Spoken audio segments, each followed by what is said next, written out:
take you along the refit of Freebirds, an 18-cell 60. She partially sank in Japan during COVID and grounded on a beach. This year the owner decided to bring her back to life. During several months she was prepared to sail to Thailand. We put an external plywood patch over the damaged area, built a temporary rudder, put a new engine in and a lot more. We then sailed her over 4,000 nautical miles, mostly against wind, to start her major refit.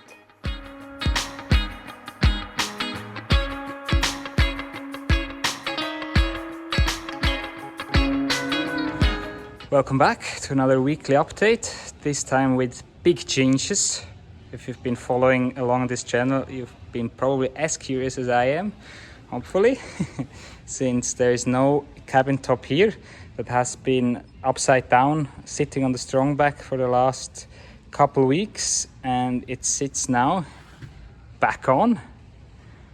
While this is not a complete new picture, this is actually what we modeled up, so we already knew how that would look like. You saw that in previous videos, but now let me take you in, because this is going to be the new perspective and the whole reason this change was done.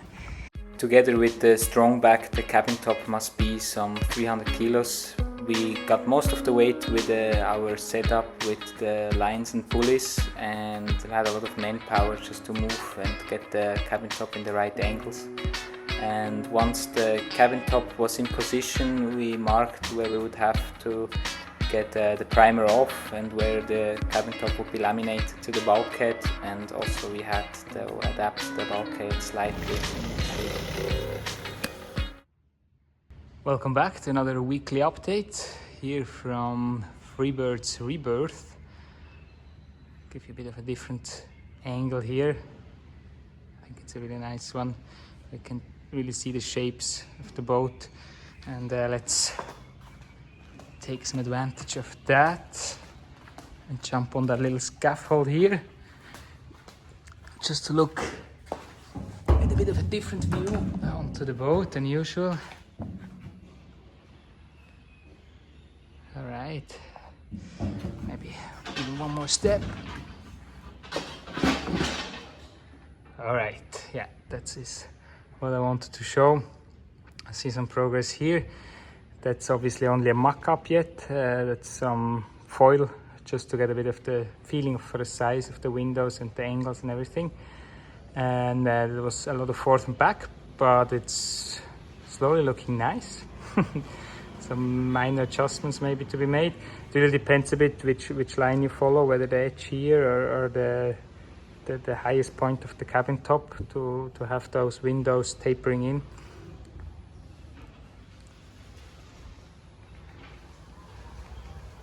Right, that's more designing or even more looks question. So let's jump into what happened construction-wise, building-wise. So this part sadly is still on the floor, sitting on the strong back, ready to be installed, hopefully by next week when the deck is ready to receive those pillars. This side actually is, that's fully laminated now. That's on the outside 5 up to 8 carbon fiber layers, and same on the inside. That was quite an interesting job, upside down.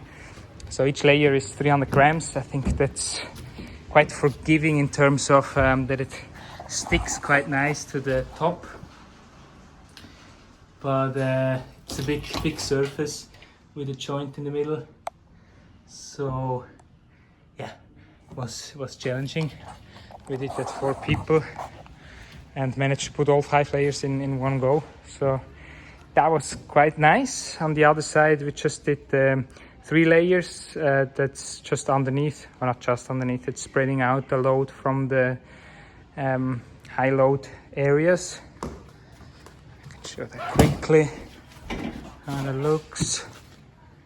We cut out the entire piece of the deck here and lowered it down just so much that we could use it as a mold to put the new foam pieces on.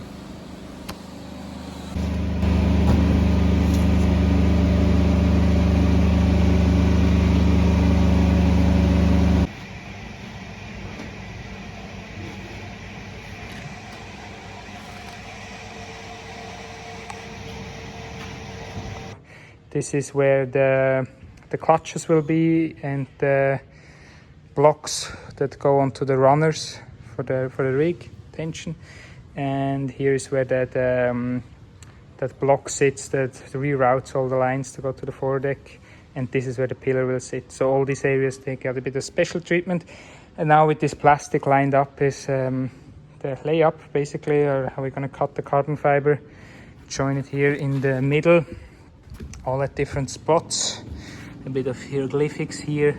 So the idea of this is just that we don't have all of the carbon fiber joining on the same spot, which we could do obviously, but then we have the high spot, so the joints will always be offset to each other, which is tricky because it has to be quite accurate.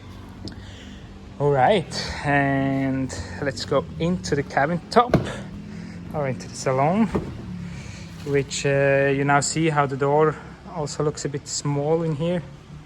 So that's not for the next couple weeks, but maybe at one point.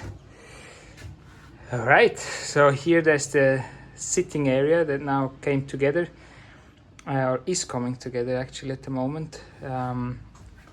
Will be a bit reduced in size, so you see that's the cut. There's a bit of an annoying piece missing here. You also cannot really see the angle much.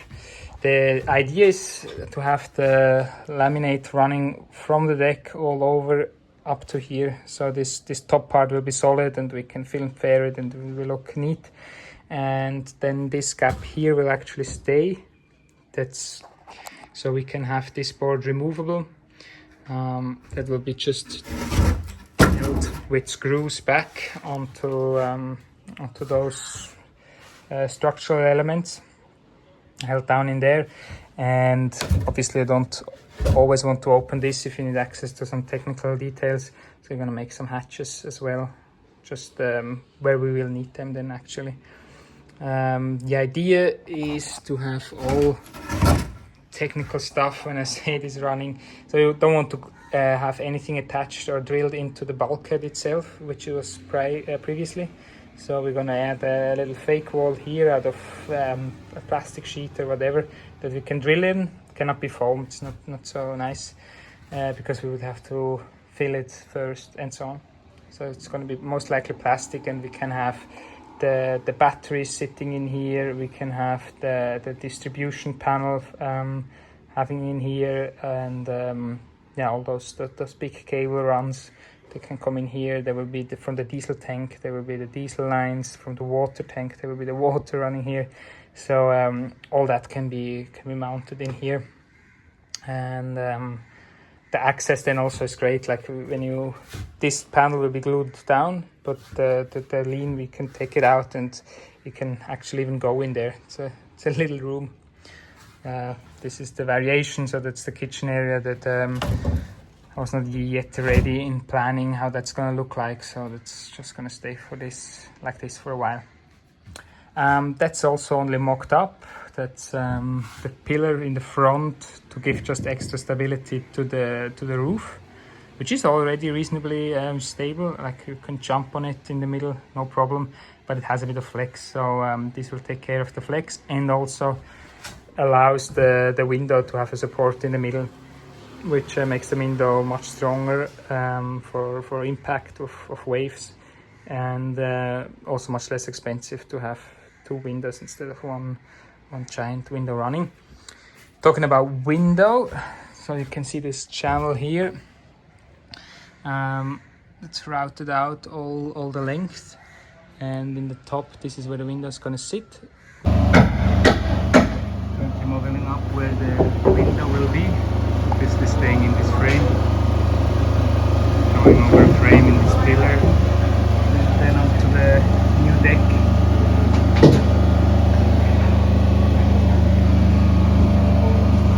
We're going to fill that up with filler, so it's not round, which it had to be for the glass to run. So we're going to put some filler in there to have a nice edge.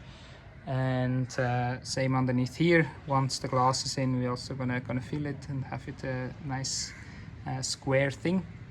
And yeah, hopefully then be able to just slide the window in here, and we'll grab in the top. and sit on that, which yeah, that pillar still can get a bit nicer shaped and sized, probably half the size and half the width. Yeah, curious how that's gonna go along. The windows you saw from outside, from the inside they won't be as big, since there's a frame 6 centimeters going all around where the window will actually sit in, so that whole layout from outside will be much smaller inside. Yes, this is most of what has been happening this week. I'm gonna quickly show you how work was in here, in a little, it's a big aft cabin, but it becomes small when there are 4 people laminating at the same time. It came out nice. There's again my hieroglyphs, how I wanted to have it, and yeah, it's rock solid. You can jump on that thing, nothing is moving anywhere. All right, I probably forgot a lot of stuff. Maybe I can give you a little different angle coming from here, so you see how big that is. I'm now in here. The reason there's no filler here yet is since there's a load, we're gonna run some extra, probably glass, because there's already so much on it. Run some extra glass down here to have it reinforced. And obviously where that channel is underneath, there is this backing to have the still enough foam underneath there. And soon what's gonna happen is that the back part will also come on. You can see how that fits in, how strong it is, if it needs any reinforcement. And the next big project is this floor that is mostly rotten and also going to be changed with foam. All right, talked a lot, talked fast. Yeah, how to end. Now I don't have any nice words ready, so I let nature speak.